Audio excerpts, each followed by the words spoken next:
Oh, man. Cole Thompson filled in today. We're rolling until 7 o'clock here on the Wheelhouse. The Astros still leading the Rockies 1-0. We are now into the 6th inning.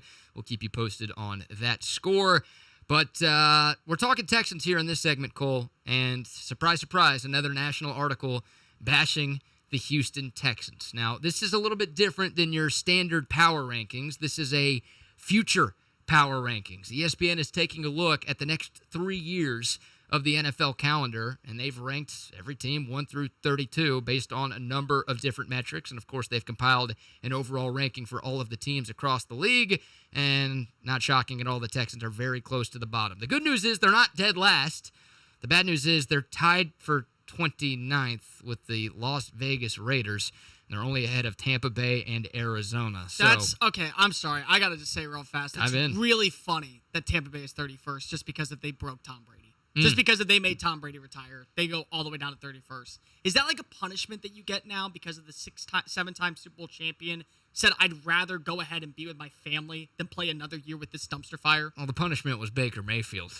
I don't think it has much to do with these articles. What? You don't think Kyle Trask QB1, man? I mean, I'm all in. Listen, the Manville product is going to go ahead and strut his stuff this year. I respect you for trying to keep things local, but Kyle Trask has not done a whole lot to give Have you anybody watched any him at confidence. all in training camp? Yeah, it's bad. He makes Baker Mayfield look promising. Yep. Makes Baker Mayfield look like the Heisman Trophy winner of 2017. Like, that's how good a guy like Kyle Trask is. And that's what the Texans are competing with, according to ESPN. Beautiful. So the Texans tied for 29th. I'll read some of the ESPN descriptions, and then, Cole, you and I can go back and forth on what we think about ESPN's diagnosis of the 3-year future of this Texans team. They start with reason for hope. With number 2 overall pick C.J. Stroud at quarterback, there's reason to believe an exciting era is on the horizon in Houston. New coach and franchise icon DeMeco Ryans has brought excitement and optimism. Houston has a young team it hopes can grow up together around Stroud, who has the traits of a franchise quarterback. So it feels like those are the reasons for hope, right? Like, if the Texans are going to turn into anything in the not-too-distant future, Cole, it's because of those two guys. It's because of DeMeco Ryans, and it's because of C.J. Stroud. Well, it's because of also the fact that you got the coach that everyone seemed to want.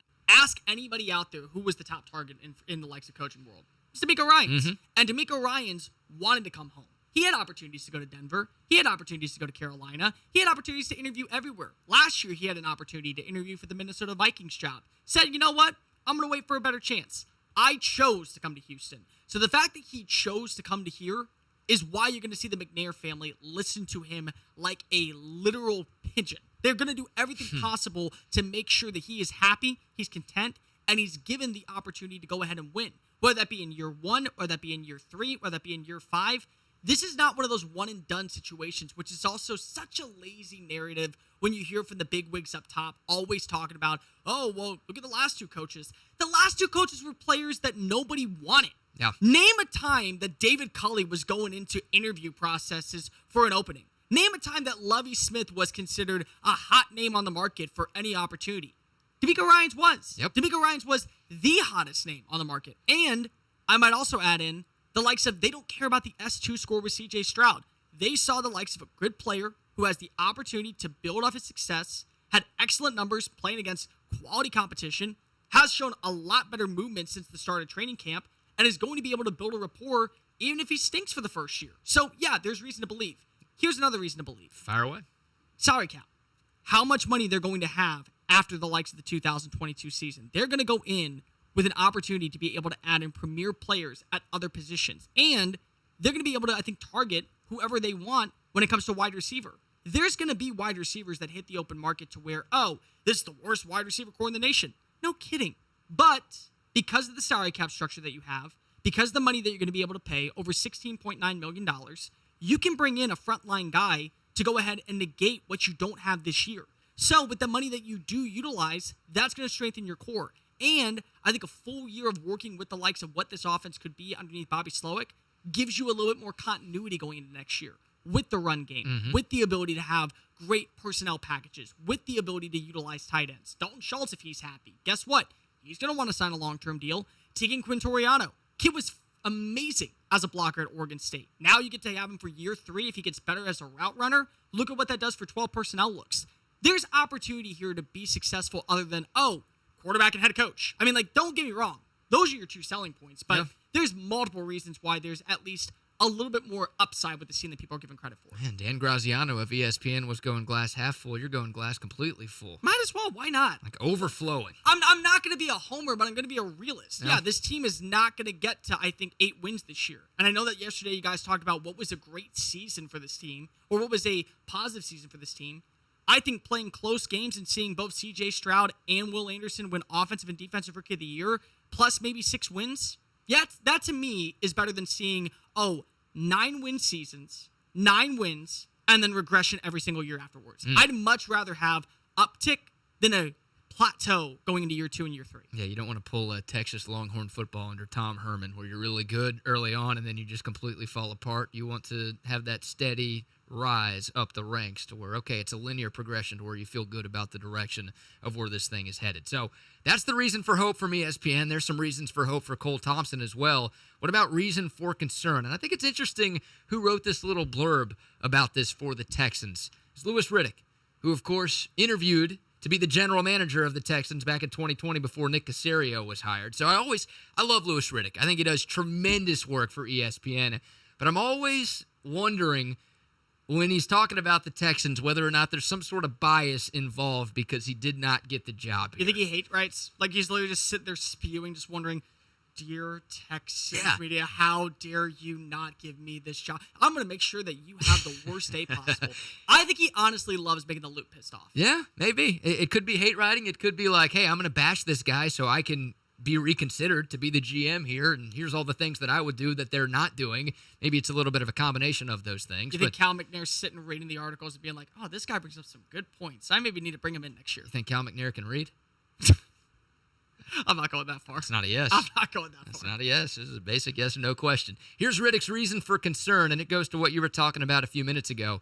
Stability and continuity through the front office and coaching staff. That is what I care about with this organization going forward. The Texans haven't been great in hiring, supporting, and developing coaches since GM Nick Caserio took over in 2021. Ryans deserves much better, and the organization needs to establish some stability under him. So it doesn't sound like Louis Riddick is following that lazy national narrative that you talked about where it's like, oh, D'Amico could be gone after this year. It sounds like Riddick is like, I trust D'Amico. I just don't know if I trust anybody else in that building besides D'Amico. And I understand why he's a little skeptical. It's not just maybe some bias from Riddick. I would understand why anybody, Cole, is a little bit skeptical in Nick Caserio. You should be skeptical because of, again, up until you added in Devin Singletary and Dalton Schultz at the very end on 1-year contracts, it was another year where you were promised, oh, we're finally going to be aggressive. We're finally going to be making some moves. We're finally going to go out and add some players.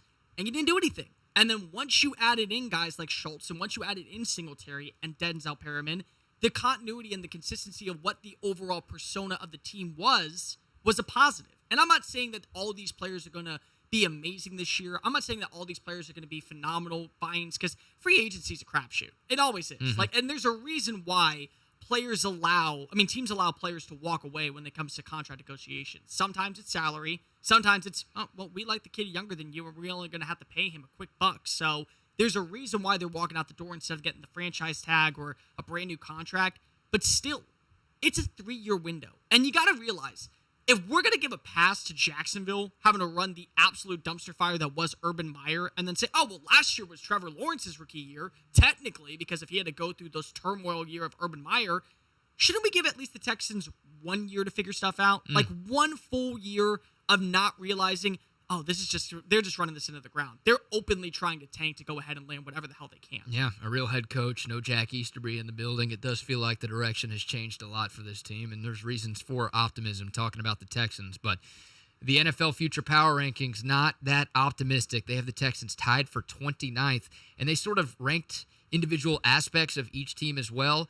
They've got the Texans front office ranked dead last in the NFL. Here's my thing. It's a 3-year window, right? Mm-hmm. So much changes in 3 years. Sure. Coaches change, front office changes, personnel changes, you add in more players, you add in more free agents, you cut players, you cut ties, you make trades. You can't predict anything over a 3-year period. Like, I saw the people going and projecting, what's the stat line of C.J. Stroud going to be in year 1? Dude, let him just win the starting job, which naturally he's going to. 5,000 yards, 40 touchdowns, 10 picks. Good for you. I'm glad that you're one of those people, BK. I'm so glad that you are. But just let him win the job and let him figure things out as quickly as possible. Let him go through the early stages of being a terrible quarterback. That way, eventually, he'll work out the kinks and he'll be ready to go ahead and build this team for the promising future. You want linear progression from your team. You definitely want it from your Who quarterback doesn't as want well. linear progression? Who wants to plateau after one season? It's not fun. Not fun at all. Although anything more than 4 wins would feel pretty good around here. I'll be completely honest with you. Cole Thompson filling in for Jake Asman today. It is the Wheelhouse on ESPN 97.5 and 92.5. I am, of course, BK Brad Kellner.